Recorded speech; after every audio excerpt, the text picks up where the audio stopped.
નગરપાલિકાએ 30 જૂન સુધીમાં મિલકત વેરો ભરનારને આપશે 10% રિબેટ।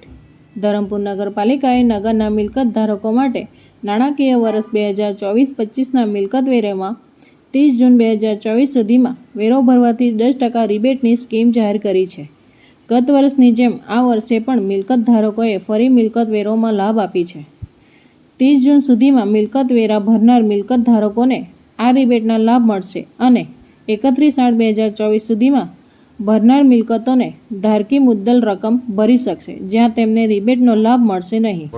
ધરમપુર નગરપાલિકા આ વર્ષે પણ ગઈ વર્ષના જેમ 10% રિબેટ યોજનાનો લાભ આપવા માટે શહેરીજનોને અપીલ કરે છે કે ધરમપુર નગરપાલિકાના જે વેરો ભરનાર ઇસમો છે એ લોકો 30 સુધીમાં જો વેરો ભરવામાં આવશે તો તે લોકોને 10% ફ્લેટ એ લોકોને 10% રિબેટ આપવામાં આવશે। આ સરકારી યોજનાનો લાભ લેવા ગ્રામજનોને હું અપીલ કરું છું।